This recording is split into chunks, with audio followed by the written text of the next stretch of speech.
앉아서 할게요. 제가 샌들을 신고 왔잖아요. 예. 근데 이 샌들을 보면 그 옛날 생각이 가끔씩 나요. 그 영화의 반스봉 사건이라고. 예, 반바지. 예, 공식적인 이 토론 자리에 우리나라가 장유유서, 그러니까 나이에 따른 서열, 너 몇 년 했어? 이게 굉장히 이렇게 확고한 사회잖아요. 어디나 그죠? 그런데 이제 공식적인 토론 자리가 이렇게 벌어졌어요. 근데 독립영화를 하는 조영각이라는 친구가 지금은 이제 영화제 집행위원장도 하고 젊은 또래 중에서는 선배가 됐어요. 근데 어느 동네에 가면 그 동네 우리 동네 사는 뭐 후배 이런 느낌을 주잖아요. 업계가 폐쇄적이면. 근데 이제 그냥 자기는 편하게 반바지 입고 슬리퍼를 신고 왔어요. 그러니까 이제 70대, 80대 노인들이 이제 삿대질을 하면서 이 싸가지 없는, 그래가지고 이제 판이 깨질 뻔한, 그래도 뭐 어떻게 수습을 하는 그러니까 어느 동네에 가면 그런 일이 굉장히 자주 벌어져요. 자주. 그게 우리들 삶의 한 모습인 것 같아요. 하여튼 그런 생각이 잠깐 났습니다. 제가 살아가면서 몇 가지 원칙이 있는데, 그 권위 없이 살자 이런 생각. 그래서 저희 재단은 사실은 직원이 한 170명 정도 되거든요. 꽤 큰 재단이에요. 그런데 이제 원래 비서가 있었어요. 비서가. 근데 지금은 비서가 없어요. 그러니까 비서가 필요하지 않는 것 같다. 그러니까 차 심부름을 해주는 사람, 그죠? 일정 조정해주고, 전화 받아주고, 그다음에 차 심부름 해주고 이런 사람인데, 제가 가만 생각해 보니까 그 사람들이 굉장히 무료한 것 같아요. 그래서 근데 그 사람들이 이렇게 습관이 되거든요. 버릇이 돼요. 그래서 다른 거 하길 두려워해요. 조금 하다 보면. 그러니까 그게 나쁜 거라고 말할 수는 없는데 자족하는 삶을 살기 시작하는 거예요. 근데 그게 인정해야 되나 싶기도 하지만 어느 정도의 효율이라는 건 필요하잖아요. 그러니까 같은 급여에 어떤 역할을 하는 사람을 쓰느냐에 따라서 하나의 조직이 이렇게도 가고 저렇게도 갈 수 있기 때문에 그 하나하나가 모이면, 그래서 굉장히 미안하지만 그 친구한테는, 만약 그 친구가 이제 정규직이었다면 다른 데 돌렸겠죠. 근데 통상 그런 사람들은 정규직을 안 쓰잖아요. 그죠? 그냥 그 전에 있던 사람들이 싼 임금을 지급하고 그런 자리를 주는 거예요. 그래서 참 미안하지만 다른 일을 좀 하면 안 될까? 그래서 이제 계약을 종료하고 비서를 두지 않고 있어요. 근데 저를 도와줬던 친구가, 제가 장소를 좋은 데를 하나 소개해 드릴게요. 나중에 혹시라도 모일 때가 있으면 저기 상수에서 광흥장사에 가다 보면 딱 중간에 지금 이제 재개발하고 있고 공민왕 사당 혹시 있는 거 아세요? 네. 예, 거기 길 건너에 그 오피스 커피라고 하는 1층, 2층, 1층은 카페, 2층은 이렇게 공간 이런 데가 있습니다.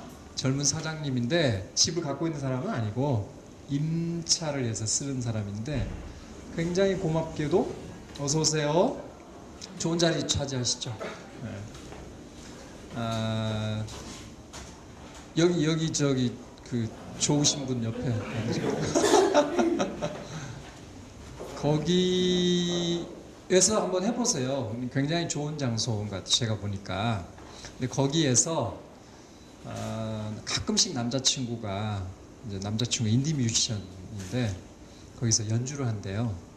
거기 와서 이제 제가 직접 만나지 못했고 나중에 만나보려고 그러는데 죄송합니다. 이렇게 뭡니까, 뒷바라지, 그러니까 장비도 다루고 이런 걸 하고 있대요. 그러니까 재밌게 사는 것 같아요. 네. 뭐 돈은 어떻게 되는지 잘 모르겠지만 그래서 안도하면서 좀 덜 미안하다 이렇게 생각하고 있습니다.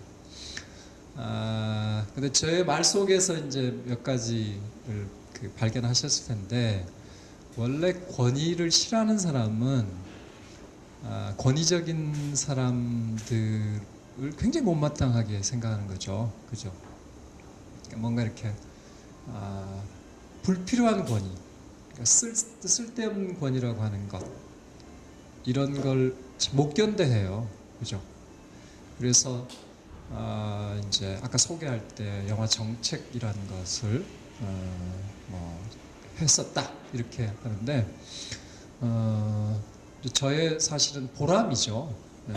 한국 영화가 개인적으로는 이렇게 죽을 뻔한 걸 살려놓은, 약간 뻥인데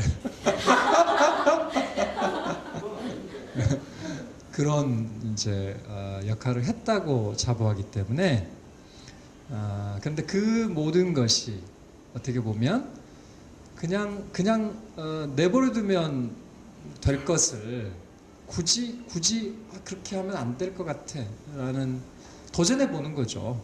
그죠?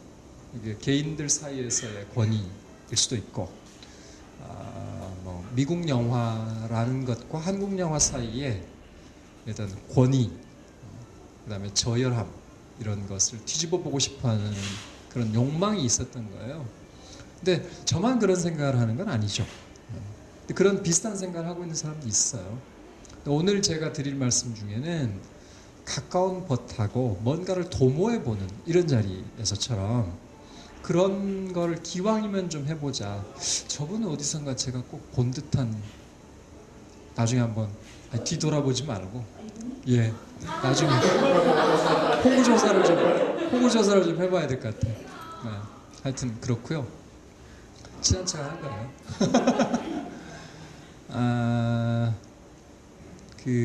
일단 이제 본격적인 이야기에 들어가기 전에, 혹시 남성들 남자 여자 화장실 공용 화장실 있죠?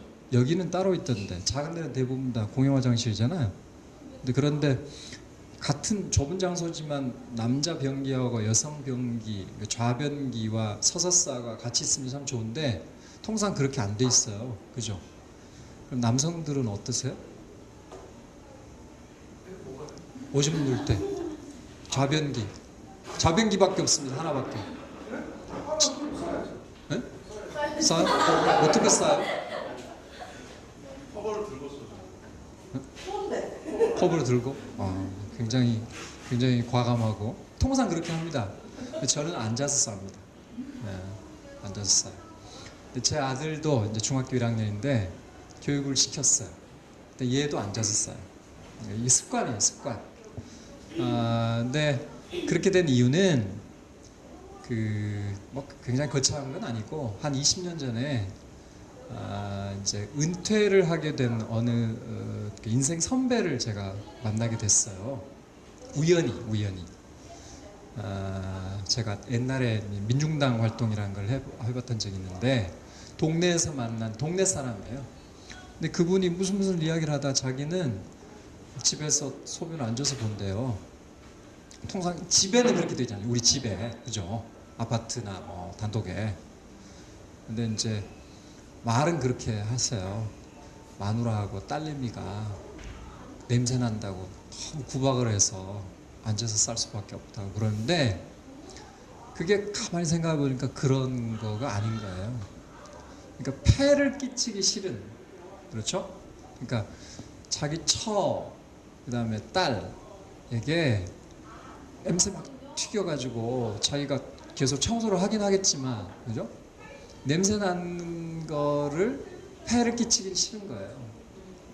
그래서 그런 핑계를 대면서, 그러니까 극악한 혹은 억센 부인을 만나서 그렇다는 것처럼 이야기하시는데, 사실은 뭔가 이야기를 해주는 거죠. 내가 인생 선배로서 이렇게 젠치하면서 이야기하는 게 아니고 그냥 농담처럼 이렇게 하는데 깨우침을 주는 거예요. 그때부터 저는 결혼 직후였는데, 맞아, 하나라도 뭔가 좀 남한테 나쁜 짓 하고 살면 안 되겠다. 거창한 나쁜 짓이 아니고, 그렇게 생각하면서 평생을 지금 그렇게 평생이라기는 좀 그렇고 선배님들 계시는데 이제 제가 올해 우리 나이로 53인데 하여튼 한 20년 이상을 그렇게 이제 생활하고 있어요. 혹여 남자친구를 만나거든 시험을 한번 해보세요. 만약에 내가 그렇게 요구한다면 너 그렇게 할 수 있겠냐? 아니라고 한다면 한번 생각해 보세요.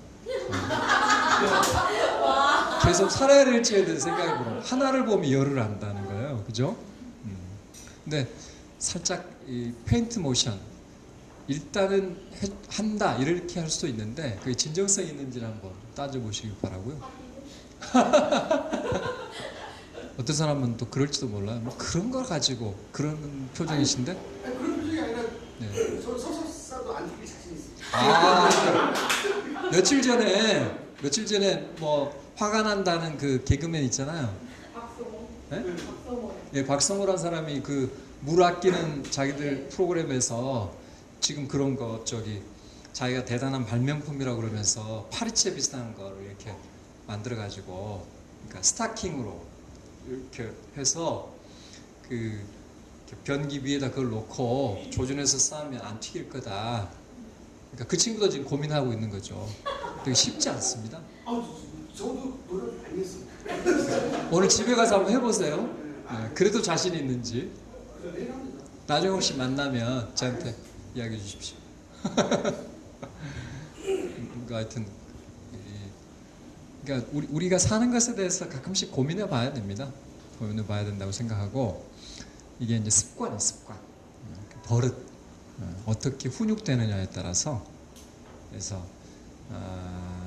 아이들에게 그러니까 너무 그걸 이제 그 전형성이라고 해요. 여성의 전형성, 남성의 전형성. 나중에 이제 시간이 약간 있으면 영화 검열에 대한 이야기를 잠깐 할 필요가 있는데 하고 싶은데 거기도 그런 게 있어요. 평등한 관계이냐, 노골적이다 아니지 않은 둘째치고, 그죠? 노골적일 수 있죠. 우리가 불 꺼놓고 친한 사이에 그럴 수 있는데 그 이제 이렇게 보여질 때 두 사람의 관계가 굉장히 불평등한 관계이다. 이게 문제가 되는 거예요. 특히나 약자인 여성을 굉장히 저열한 존재로 이렇게 치부해 버리게 되는 혹은 몇 가지 그 신화라고 하죠. 그러니까 강간의 신화라거나 당해도 싸다라거나 이런 것들이 이제 검열에서 사실은 다뤄져야 되는 사안인데 통상은 그렇게 하지 않아요.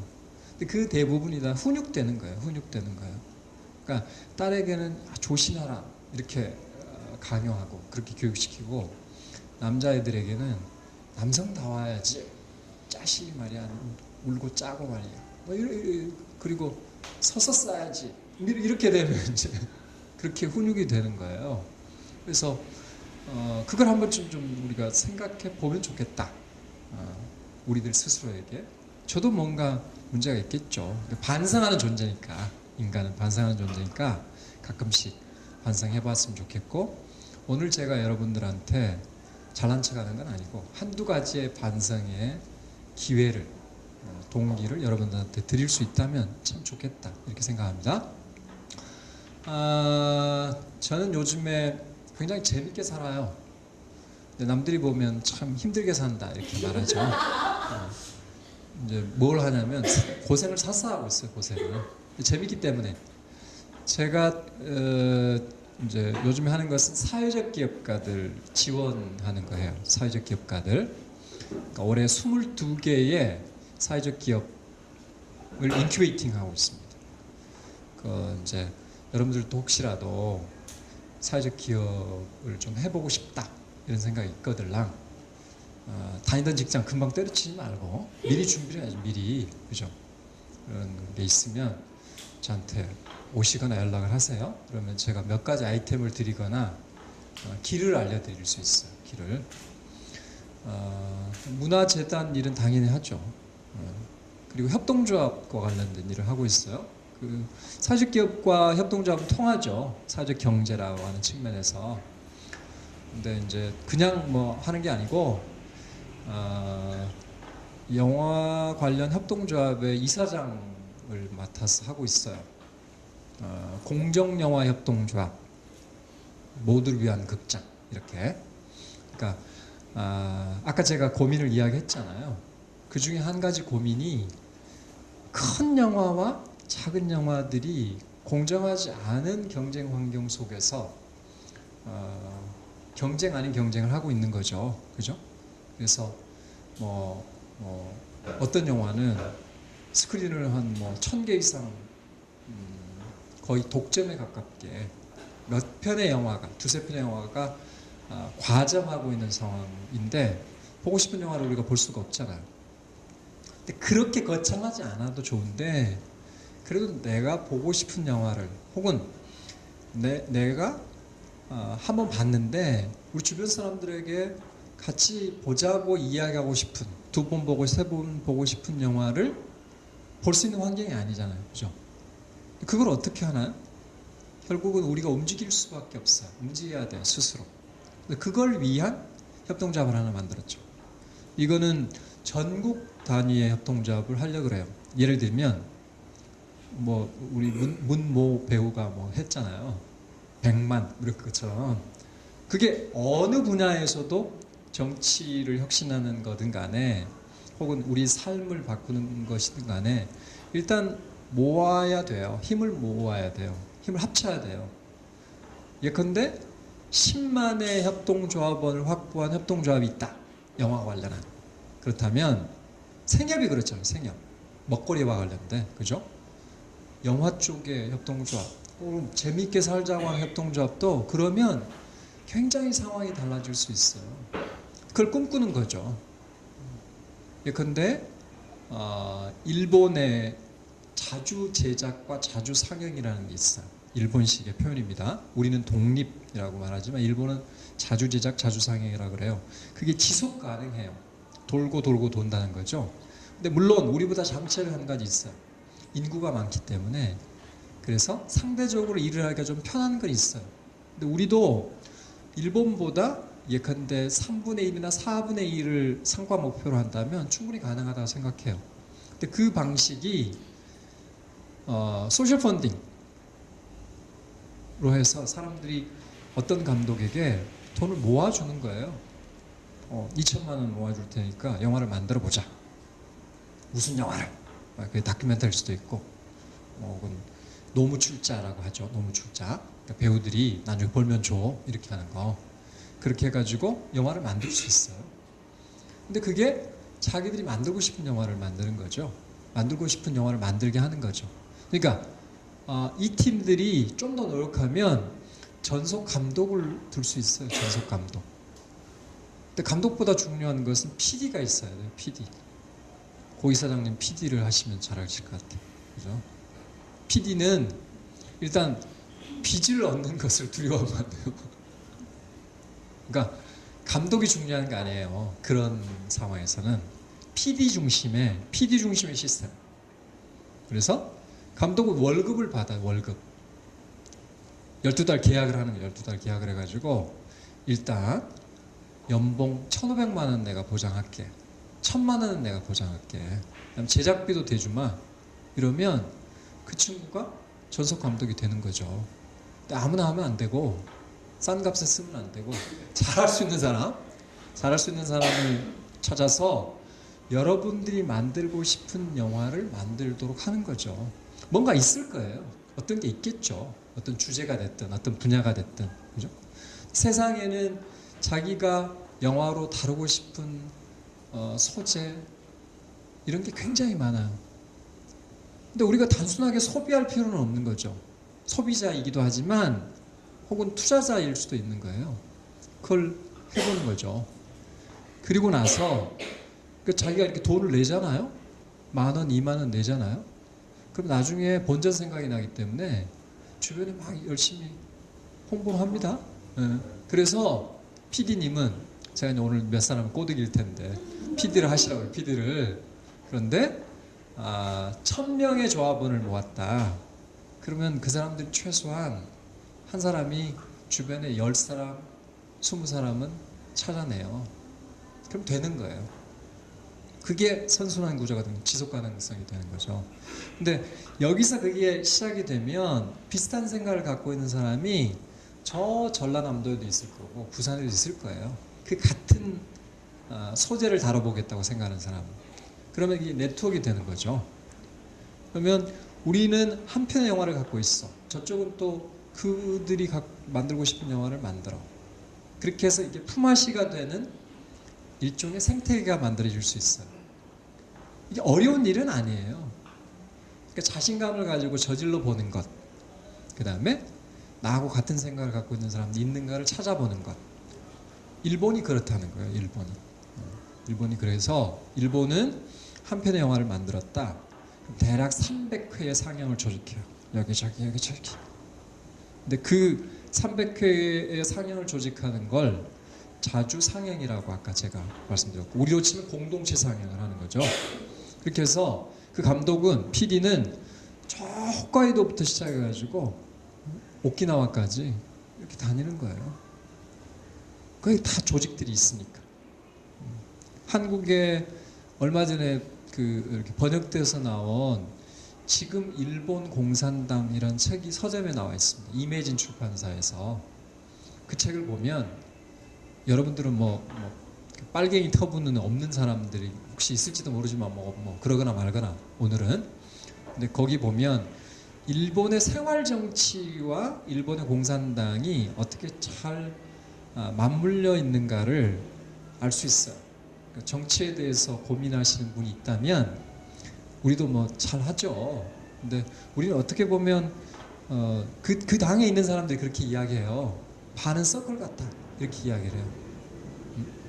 근데 그걸 한번 생각해 볼 필요가 있는데, 일본 공산당이 일상 정치를, 생활 정치를 어떻게 하는가를 보시면 배울 게 있구나라는 생각을 하실 텐데, 도이 위원장이라고 하는 사람이, 우리로 치면 당수 이런 사람이 쓴 책이에요.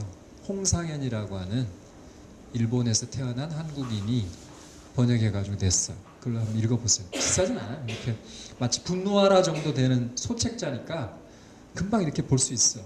이번에 도쿄도 선거에서 공산당이 약진했죠. 약진했어요. 그 하시모토 도루의 오사카 유신회 쪽은 안 좋아졌고, 일본도 다 상식이 있기 때문에 헛소리하는 사람들 별로 좋아하지 않아요. 하여튼 그런 자치 조직들에 의한 공동체 상영이 조직이 되는 거죠.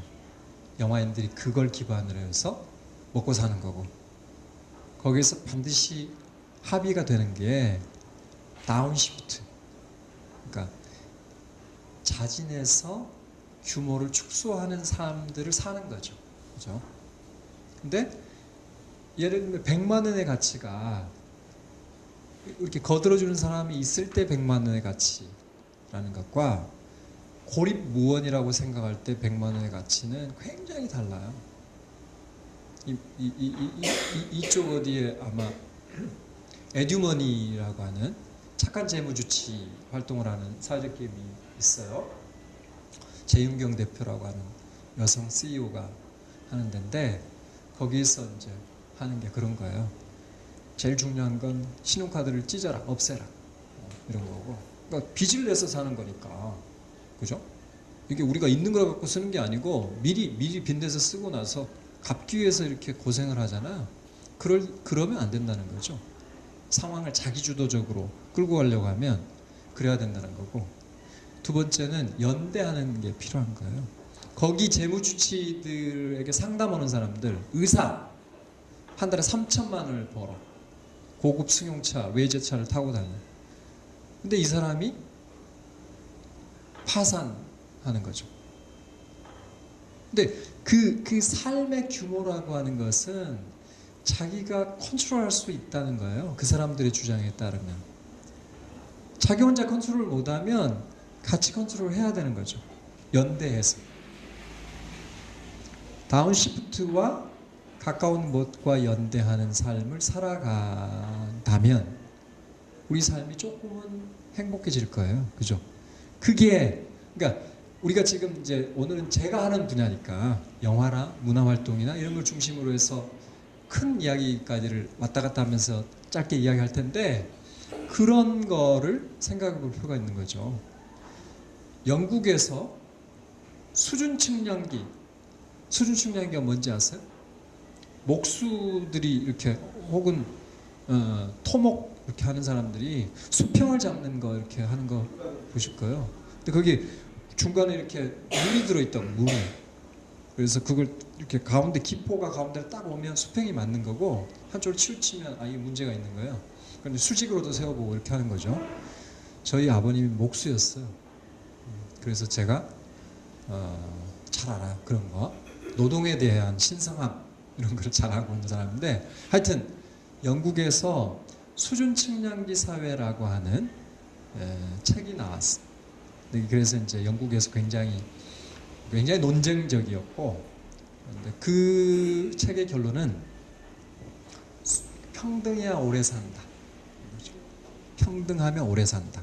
행복도가 높아지는 거예요. 그러니까 빈부격차가 심한 사회, 이거 문제가 많은 사회죠. 그죠?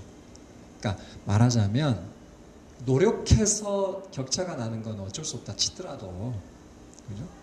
기회에 관해서는 공정한 사회, 이 사회가 평등한 사회일 가능성이 높죠. 그죠? 그런 굉장히 오랫동안 연구한 학자들의 결론이에요. 런던 정경대 교수들의 연구 결과. 우리 그렇게 번역돼서 나왔을 거예요. 평등이 답이다? 이렇게 아마 나왔을 거예요. 또 4월 무렵에 영국의 사회학회라는 데가 있습니다. 혹시 못 찾겠으면 제가 어느 분에게 그 PDF 파일 하나 보내드릴게요. 그 BBC를 중심으로 해서 표본이 16만 표본인가? 굉장히 거대 모집단을 대상으로 해서 계급의식을 조사했어요. 계급의식. 그리고 이제 그게 맞나? 이런 생각을 하면서 이제 포커스 그룹 인터뷰는 뭐 1,000몇백 표본만 하더라도 충분히 나오니까 그렇게 했어요. 그래서 내린 결론 보면 기존의 이제 계급이 자본 계급, 엘리트 계급과 중산층과 노동자 계급 이렇게 돼 있잖아요. 우리가 흔히 그렇게 이야기하잖아요. 그게 아니라는 거죠. 6개 계급으로 나눠져. 6개 계급. 그 중에 전통적인 노동 계급이 있고 새로 등장하는 노동 계급이 있어요. 근데 양쪽의 차이가 꽤 커. 근데 전통적인 노동 계급은 부동산 같은 자산을 갖고 있어요. 자산. 근데 이 사람들의 특징은 상대적으로 다른 그러니까 자기가 있는 분야 말고 여기 있는 사람들이 이렇게 따져보면 아마 각자 그 지금 종사하는 분야가 다르겠죠. 그죠? 그러면 이제 한 사람, 두 사람, 세 사람, 네 사람 이렇게 세워보면 다른 분야에서 종사하는 사람과 사귀는 폭이 있는 거죠. 근데 노동하는 사람들은 그런가요? 그렇진 않죠. 기껏해야 뭐 맨날 만나는 사람, 그 다음에 그 가끔씩 이렇게 가는 무슨 식료품점의 사장님 알 거고, 옛날부터 친하게 지내왔던 고향 친구, 근데 친구인데 좀 잘 됐어. 뭐 이런 몇 사람의 관계 이상은 없는 거예요. 근데 젊은 계층들, 젊은 신흥 노동 계급들은 그렇지 않은 거예요. 굉장히 재밌게 살려고 노력하는 거죠. 자산은 없어요. 가진 자산은 없어요. 근데 그것을 굉장히 방만하게, 무책임하게 내일을 기약하지 않고 산다라고 말할까? 저는 그건 아닌 것 같아요. 오히려. 그러니까 사람들이 살면서 삶의 지혜를 발견했다고 보는 거고, 역사 속에서 배우는 거죠. 우리 그 대처의 그 철권 통치를 지나가면서 아무리 개인들이 노력해봐야 저 약간 또라이 같은 정치인이 나타나가지고 난리법석을 피워버리면 우리 삶이 완전히 망가진다고 하는 사실을 아는 거죠. 답은 저 사람이 만들어주는 게 아니다. 정치인들이 만들어주는 게 아니다. 이런 생각을 하는 거죠. 그래서 자기들 중심으로 연대하는 거예요. 그런 연대를 여기 와서 여기 재밌게 살자고 하는 사람들이 연대할 가능성이 저는 한 70% 80% 된다고 보는데, 기왕이면 조금 더 노력하면서 연대하길 바라고, 저도 이제 여러분들하고 좀 함께 하려고 그래요. 제가 함께 할 수 있는 방법은 제가 관계하고 있는 관계망들을 여러분과 맺어주는 거겠죠. 그죠? 근데 제가 관계하고 있는 관계망은 상당히 다양해요. 여러분들만큼 다양해요. 그러니까 여러분들이 갖고 있는 관계망, 다양한 관계망과 제가 갖고 있는 다양한 관계망을 합칠 수 있다면, 그러면 우리가 좀 더 행복해지겠죠. 그죠? 일단 혼자서 너무 이야기하면 안 되니까 짧게만 이야기하고 나서 그다음에 여러분들의 느낌을 제가 듣고, 궁금한 거 이야기를 듣고 제가 이야기를 이어가겠습니다. 제가 이제 앞으로 하려고 하는 거는 그런 삶이에요. 그런 삶. 세상에, 그러니까 아직 우리 사회의 사회적 경제의 영향력이라고 하는 게 1%도 채 안 되죠. 그죠? 1%도 채 안 되는 이 사회적 경제의 영역의 사회적인 영향력을 5%로 10%로 늘려가는 게 나 자신을 행복하게 하는 방법이다 라고 생각하고 있어요. 그래서 그렇게 해보려고 그러고, 근데 옆에 있는 사람도 그렇게 하면 참 좋겠죠. 근데 제 차가 다행히 그렇게 하는 거예요. 저도 협동조합을 해요. 그 중에서도 제일 재미난 동네 북카페. 서울시가 시장을 잘 만나서, 혹은 우리식으로 말하면 시장을 우리가 잘 뽑았잖아요. 그죠?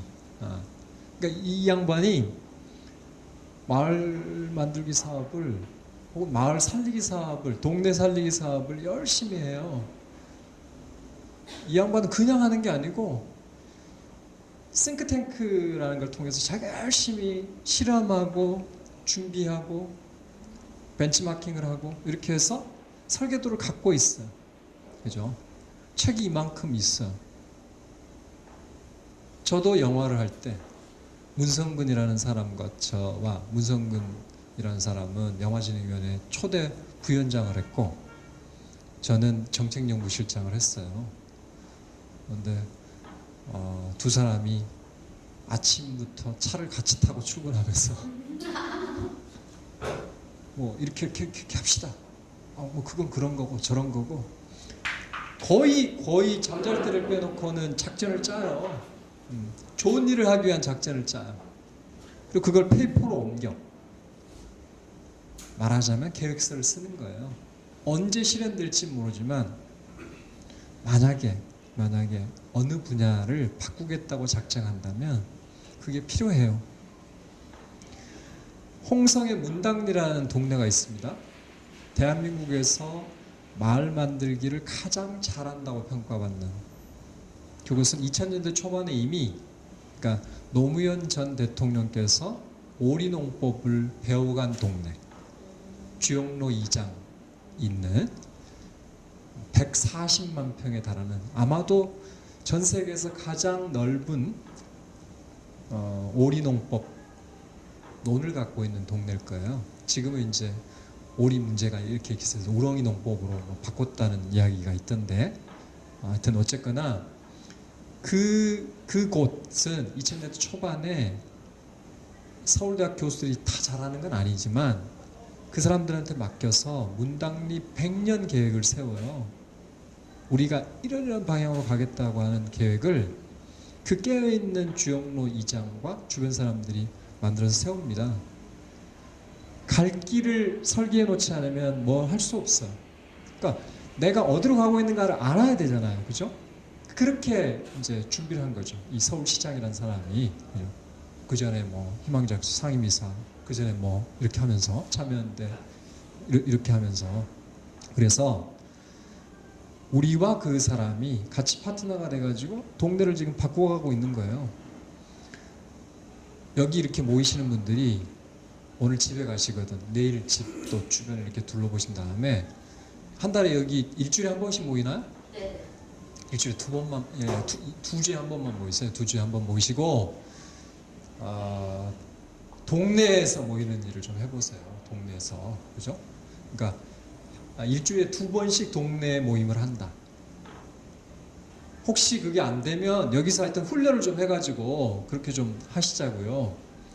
그러니까 여기에서 일단 결의를 다진 다음에 각각 자기가 사는 동네에서 뭔가를 찾아보고 안 되면 서로 이렇게 조언을 주고받으면서 뭐 그러니까 이 재미있는 재단의 분소 1, 2, 3, 4, 5, 10 이런 걸 만드는 거죠. 그죠? 그렇게 하길 바래요. 그렇게 하는 것이 여러분들이 행복하고 우리가 행복하고 우리 사회가 행복한 방법이라고 생각해요.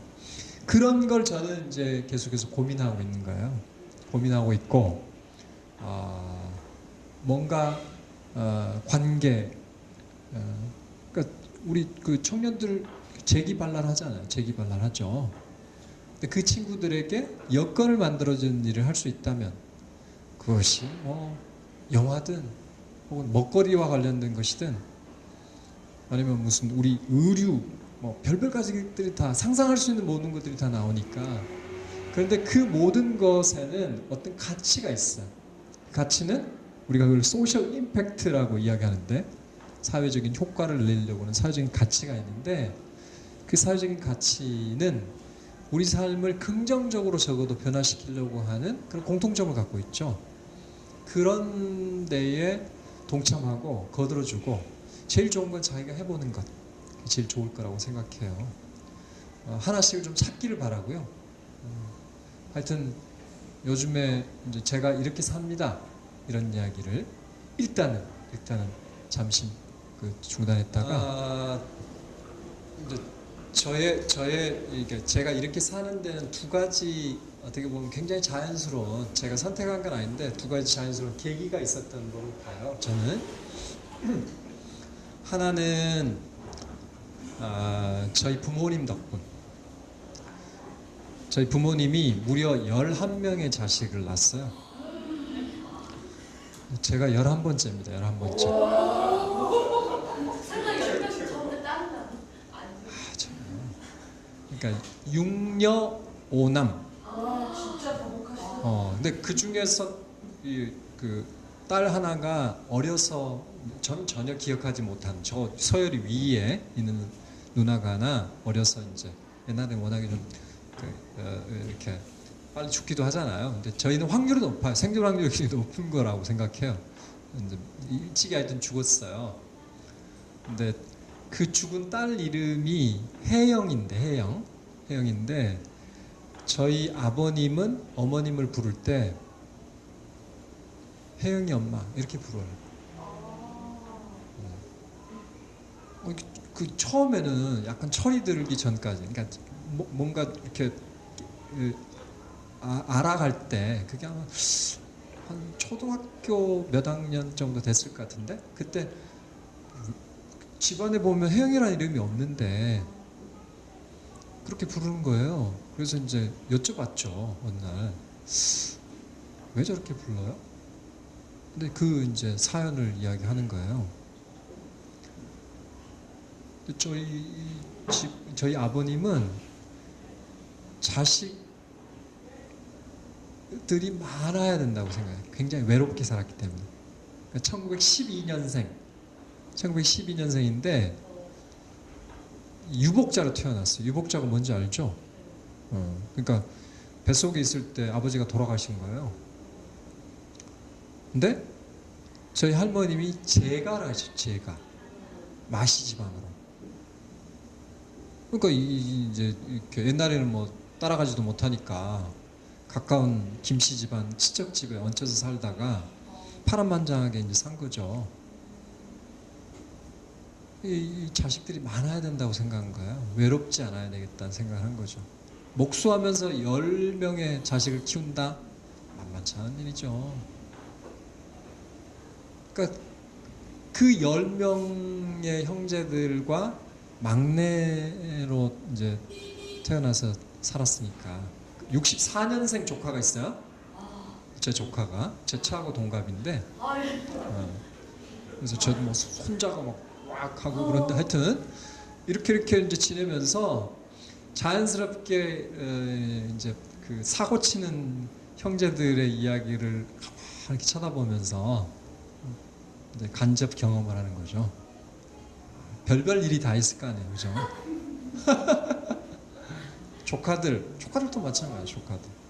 근데 딱 중간에 있으니까 멘토가 되는 거예요, 멘토. 그게 자연스럽게 체득이 되는 거죠. 그게 제가 선택하는 게 아니에요. 그냥 운이 좋은 거예요. 첫 번째. 두 번째는 제가 79년에 대학을 입학했어요. 근데 서울에 있는 대학을 오려고 하다가 잘 안 돼서 광주에 있는 전남대학교라는 데를 간 거예요. 수업료 싼데 7학번에 그 국립대학 수업료는 아시는 분은 몇 분 안 계실 텐데 굉장히 적게 내요. 사립대학하고 굉장히 차이가 많이 나요. 사립대학도 그때는 뭐 비싸진 않았지만 어지간하면 그냥 내리고 다닐 수 있어요. 근데 부모님이 돈을 줄 수 없는 형편이니까 형한테 돈을 타야 되는데 형한테 저희 셋째 형이 저한테 학비를 대줬는데 나이 차도 별로 안 나는데 그러니까 뭐 학비 싼 데를 가야 되는 거죠. 나쁜 학교도 아니고 국립대학인데 그때만 하더라도 무슨 2호선 라인의 대학 이런 개념이 별로 없었으니까 저는 좋은 대학 나왔다고 생각해요. 근데 하여튼 거기를 갔어요. 근데 가고 났더니 79년 10월에 박정희 대통령이 총에 맞아 죽고 휴교하고 그다음에 2000년 2학년이 되니까 이제 난리가 났어. 저는 공대를 다녔거든요. 공대생들이 원래 제일 늦게 움직여요. 그리고 공부를 안 하니까. 근데 한번 움직이면 이게 이제 걷잡을 수가 없는 거죠, 그죠? 달리 말하면 공대생들이 대거 시위에 참여했다. 그냥 갈 때까지 간 거예요. 그러니까 뭔가 옆에서 들어서라도 이제 알았다는 거고, 그죠? 그리고 머릿수가 많으니까 한번 밀고 나가면 이제 가는 거죠. 광주를 경험했어요. 현장에서. 그러면서 어떤 생각이 들었을까? 그러니까 그 광주 사람들이 잘 말을 안 해서 그러는데 하여튼 광주 출신들이 있죠. 근데 많은 건 아니에요. 전 국민 중에서 직접 그 현장에 있었던 사람 중에 저는 이제 그 현장에 있었잖아요. 그걸 보면서 이 커뮤니케이션이라고 하는 거 혹은 민주주의라는 게 얼마나 중요한가를 아는 거예요. 체득하는 거예요. 피해자잖아요. 근데 피해자가 가해자가 되는 거예요. 그죠? 삐끗 잘못하면 그렇게 되는 거예요. 만약에 그 이후에 뒤늦게라도 역사적인 청산이 없었거나 그렇다면 그럴 리가 없죠. 그러니까 두 가지 관점이 있을 수 있어요. 너무 늦게 됐다 이렇게 보는 사람도 있을 거고 아니 더 나빴을 수도 있어 라고 할 수 있죠. 근데 어쨌거나 저는 그걸 보면서 이건 아니다 라는 것을 실감하고 체감한 거죠. 그 다음부터는 만약에 제 관점에서 보면 어서 오세요. 만약 그래도 사리분별이 있는 사람이라고 한다면 행동한다고 하는 게 자연스럽다고 생각해요. 그래서 저의 삶의 표대를 바꿨어요. 그 이후에. 그래서 그냥 이렇게 같이 대학을 다녔던 동기들 그 여천공단이라거나 서울에 있으면 이제 무슨 LG 이런데 대출 부장이거나 팀장이거나 이제 그만두고 대리점 하나 받아서 뭘 하고 있거나 이렇거든요. 제가 석유화학공학을 전공했기 때문에. 근데 그 이후에는 제 전공이 굉장히 어떻게 보면 하찮아 보여요. 그래서 새롭게 공부하고 새롭게 시도하고 그렇게 해서 이러저러한 경험을 하면서 여기까지 온 거죠. 저는 저의 선택이 굉장히 자연스럽게 이루어진 거긴 하지만 참 복을 많이 받았다고 생각해요. 감사하게 생각하면서 살고 있어요. 부모님에 대한 감사, 그리고 어쨌거나 80년 광주를 같이 보냈던 사람들, 제 같은 학년에 죽어간 동기도 있고, 다 일이 끝나고 나니까 그 전까지는 멀쩡하게 걸어다니던 친구가 반신불수가 된 거야. 그러니까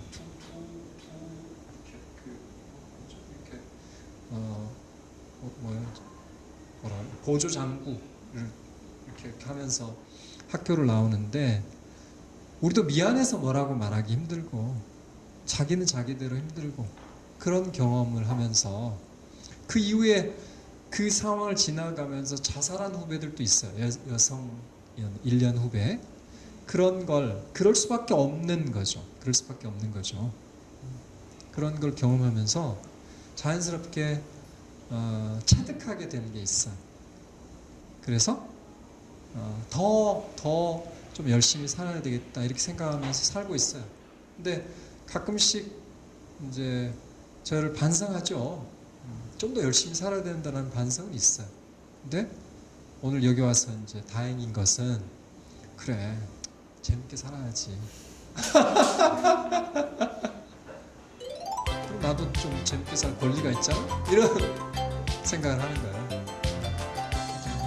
기회를 주셔서 참 고마워요.